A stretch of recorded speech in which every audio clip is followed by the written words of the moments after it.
नमस्कार दोस्तों। 2025 अब नज़दीक आ गया है और अब ये टाइम आ गया है कि आप अपने फाइनेंशियल गोल्स चूज़ कर लें। और दोस्तों, आपके फाइनेंशियल गोल को चूज़ करने में मदद करेंगे 5 तरह के फाइनेंशियल रेजोल्यूशंस, जो कि आपको इस वीडियो में बताएंगे। और दोस्तों, ये जो फाइनेंशियल रेजोल्यूशंस है ये बहुत ही ईजी रहेंगे फॉलो करने, और ये फाइनेंशियल रेजोल्यूशन आपके मदद करेंगे कि आप जो है अपनी डेट, जिसको हम बोलते हैं उधार, उसको आप कम कर सके और आपकी लाइफ में बहुत ही अच्छा एक ह्यूज डिफरेंस आ सके। तो चलिए दोस्तों, जानते हैं इन 5 फाइनेंशियल रेजोल्यूशंस को और शुरू करते हैं इस वीडियो को। अब दोस्तों, सबसे पहला जो रेजोल्यूशन है वो है कि आपको एक बजट बनाना है और आपको हर महीने पूरे 2025 उस पर स्टिक रहना है। और दोस्तों, ये बजट क्या है? आपको देखो, सबसे पहले तो आपको ये देखना है कि आप जो है हर महीने किन किन चीजों पर खर्चा कर रहे हैं। उसके लिए कोई भी आप ऐप यूज कर सकते हैं या फिर आप अपनी डायरी में भी मेंटेन कर सकते हैं। आपको क्या देखना है कि आप ग्रोसरीज पे कितना खर्च कर रहे हैं, आपको ये देखना है कि आप एंटरटेनमेंट पर कितना खर्च कर रहे हैं, आप अपने मोबाइल बिल्स या इंटरनेट के बिल्स पर कितना खर्च कर रहे हैं, और ऐसे ही बहुत सारे खर्चे जो कि आप हर महीने करते हैं। और दोस्तों, ये नोट डाउन करने से आपको क्या फायदा होगा कि आप हर महीने देख सकते हैं कि आप किन किन चीजों पर एक्सेस खर्चा कर रहे हैं। अब देखिए दोस्तों, आपने देखा होगा कि मार्केट में बहुत सारी ऐसी ऐप्स आ गई है जो कि आपको कंफर्ट लेवल देते हुए सभी चीजें आपके घर पर पहुंचा देती है। और आपने देखा होगा कि वही ऐप्स आपसे 10 रुपए की चीज का 15 रुपए चार्ज करती है, और आप एक कंफर्ट लेने के लिए आप 5 रुपए एक्स्ट्रा भी पे कर देते हैं। तो यहाँ पर जो है पहला फाइनेंशियल रेजोल्यूशन है वो आपकी मदद करेगा आपका जो हर महीने जो आप खर्चा कर रहे हैं उसको नोट डाउन करने में, और साथ ही आपको उस खर्चे को हर महीने 10% आपको रिड्यूस करना है। मान लीजिए कि हर महीने अगर आप 10,000 रुपए आप इन चीजों पर खर्च कर रहे हैं तो आपका 10% जो कि हुआ 500 रुपए आपको हर महीने आपको रिड्यूस करना है। और ये 500 रुपए आपको क्या करना है, फिर एक ऐसे अकाउंट में डालने हैं जिसका ना ही आपके पास यूपीआई है, ना ही आपके पास एटीएम है, ना ही कोई भी एक्सेस उस अकाउंट का आपके पास है। यानी कि आपको उस अकाउंट से कभी भी पैसे नहीं निकालने हैं, और निकालने हैं तो कब निकालने हैं वो आपको बताएंगे दूसरे फाइनेंशियल रेजोल्यूशन में। और दोस्तों, ये जो दूसरा रेजोल्यूशन है ये है कि आपको एक इमरजेंसी फंड डेवलप करना है। अब देखिए दोस्तों, जैसे कि आपको बताया कि पहले फाइनेंशियल रेजोल्यूशन में आप अपने हर महीने का खर्चा देख रहे हैं और आप उससे 10% हर महीने आप बचा रहे हैं। तो जो ये 10% आप एक अलग अकाउंट में जमा कर रहे हैं वो आपका हो गया एक इमरजेंसी फंड। अब दोस्तों, ये इमरजेंसी फंड आपकी मदद करता है जब भी आपको इमरजेंसी में किसी भी फंड की जरूरत पड़ती है। अब दोस्तों, अभी तक आप क्या कर रहे थे कि आपको कभी भी इमरजेंसी में फंड की जरूरत पड़ती है तो आप अपनी एक मोबाइल ऐप खोलते हैं और आप देखते हैं कि आपको कितना पर्सनल लोन मिल रहा है, या फिर आपके पास कितने क्रेडिट कार्ड्स हैं जिसमें जो है आपके पास बैलेंस अवेलेबल है, तो आप वहां से जो है इमरजेंसी के टाइम में आप पैसा इस्तेमाल कर लेते हैं। लेकिन दोस्तों, आपको पता है कि आप अगर कभी भी पर्सनल लोन लेते हैं या फिर क्रेडिट कार्ड से कोई भी पैसा इस्तेमाल करते हैं तो वो जो है एक हाई इंटरेस्ट डेट होता है जिस पे आपको बहुत ज्यादा ब्याज देना पड़ता है, और ऐसे ही इमरजेंसी के टाइम में आपको वो पैसा इस्तेमाल भी करना पड़ता है। और अगर आप इस्तेमाल करते हैं तो कहीं ना कहीं आपकी वो जेब खाली कर रहा है। तो आप जो ये इमरजेंसी फंड बना रहे हैं, ये इमरजेंसी फंड आप इस्तेमाल कर सकते हैं ऐसी इमरजेंसीज में।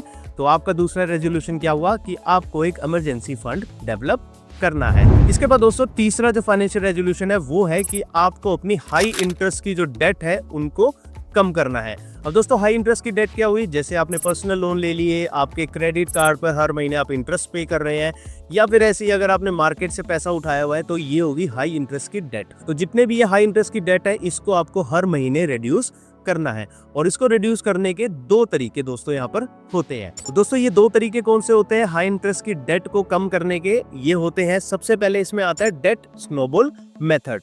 अब दोस्तों, डेट स्नोबॉल मेथड क्या होता है कि आपके पास 3-4 तरह के लोन्स हैं। मान लीजिए आपके पास एक पर्सनल लोन है, आपके पास 2 क्रेडिट कार्ड के उधारी हैं, और तीसरा आपने कहीं बाहर से भी पैसा लिया हुआ है।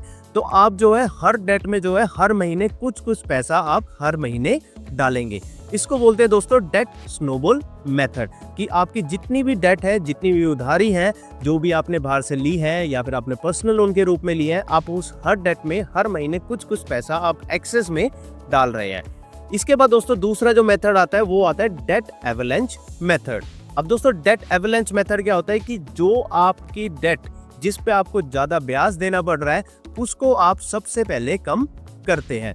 तो यहाँ पर क्या हुआ कि आपके पास वही एग्जांपल हम लेते हैं कि आपके पास एक पर्सनल लोन है, 2 आपके क्रेडिट कार्ड्स हैं और तीसरा जो कि आपने बाहर से पैसा उठाया हुआ है। अब इन सभी में से वो डेट जहाँ पे आप ज्यादा इंटरेस्ट पे कर रहे हैं, आप उसको सबसे पहले खत्म करें। तो ये दोस्तों 2 मेथड है जिससे जो है आप अपनी डेट जो भी उधारी है उसको आप कम कर सकते हैं। तो ये हो गया आपका थर्ड रेजोल्यूशन कि आपको जो है अपनी हाई इंटरेस्ट की जो डेट्स है उसको आपको कम करना है, वो भी हर महीने। और ये आप कब कर सकते हैं? जब आप पहले रेजोल्यूशन को फॉलो करेंगे, जो कि आपको मैंने बताया था कि हर महीने आपको बजट आपको मेंटेन करना है और हर महीने कुछ ना कुछ आपको सेव करना है। अब इसके बाद दोस्तों जो फोर्थ फाइनेंशियल रेजोल्यूशन है वो है इन्वेस्ट रेगुलरली। आपको हर महीने अपनी कमाई में से कुछ ना कुछ पैसा इन्वेस्टमेंट जरूर करना है।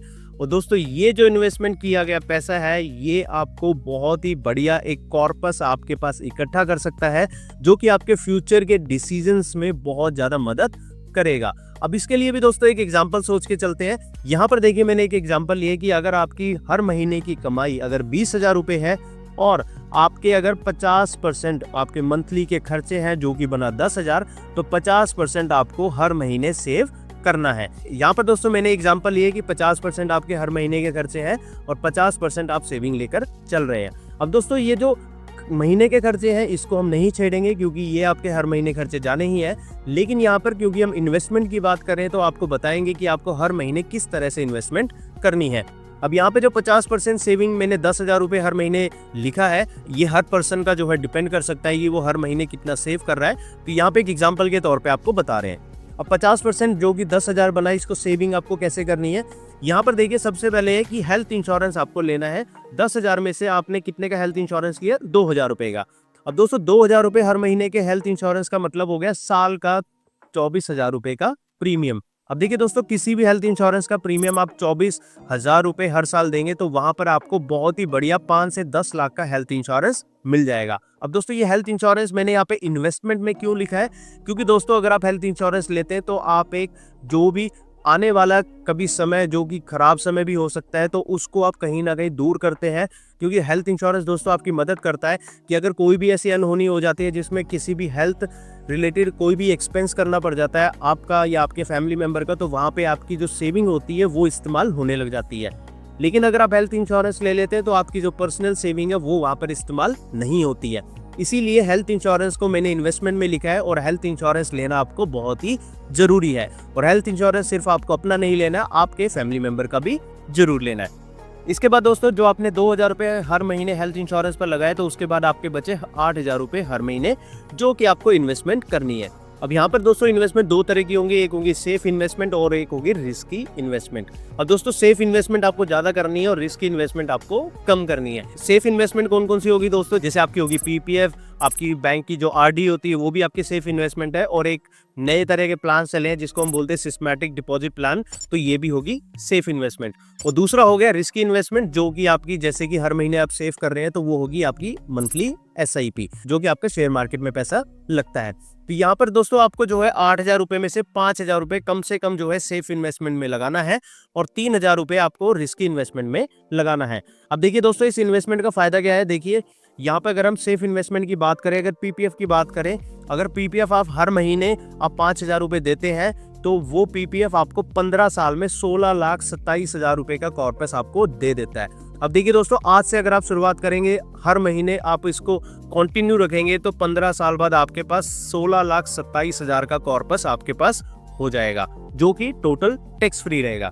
इसके बाद अगर आप आरडी शुरू करते हैं 10 साल के लिए शुरू करते हैं 5,000 रुपए हर महीने और यहाँ पर 7.5% के ब्याज के हिसाब से देखें तो वहां पर आपका लगभग 9 लाख रुपए आरडी में भी आपका इकट्ठा हो सकता है। और इसके बाद दोस्तों तीसरा आ गया एसडीपी जिसको हम बोलते हैं सिस्टमैटिक डिपॉजिट प्लान। अब दोस्तों सिस्टमैटिक डिपॉजिट प्लान जो है ऐसा नहीं रहेगा 5 साल का या 10 साल का, ये कुछ महीनों के हिसाब से होता है। यहाँ पे मैं आपको एक एग्जांपल दिखा देता हूँ। ये बैंक ऑफ बड़ौदा का सिस्टमैटिक डिपॉजिट प्लान है। जैसे 10,000 रुपए 81 महीने के लिए तो वहाँ पे 10,17,000 रुपए आपके मेच्योरिटी बन जाती है। और इन सिस्टमैटिक डिपॉजिट प्लान में भी मैंने एक 5,000 रुपए का प्लान बहुत ही अच्छा बताया है। इसका कंप्लीट वीडियो मैंने ऑलरेडी अपने चैनल पर डाला है, उसका लिंक आपको ऊपर मिल जाएगा, आप वहाँ पर क्लिक कर सकते हैं। और साथ ही दोस्तों उसका लिंक नीचे डिस्क्रिप्शन बॉक्स में भी डाल दिया है। इसके बाद दोस्तों अगर हम रिस्क इन्वेस्टमेंट की बात करें तो उसमें आती है SIP। अगर देखिए दोस्तों आप 3,000 रुपए की SIP आप 15 साल के लिए लगाते हैं, उसमें हमने रिटर्न ऑन इन्वेस्टमेंट कितना लिया, 12% का। तो आप देखिए यहाँ पर SIP आपका लगभग 15 लाख रुपए का कॉर्पस बना सकता है। आप देखिए यहाँ पर 8,000 रुपए हर महीने आप इन्वेस्टमेंट कर रहे हैं। आप मानिए कि आपने PPF में इन्वेस्टमेंट किया 5,000 रुपए पर महीने और आपने इधर SIP में इन्वेस्टमेंट किया 3,000 रुपए पर महीने, तो 16,27,000 प्लस 15 लाख लगभग 31 से 32 लाख का कॉर्पस आपका बहुत ही आसानी से बन सकता है।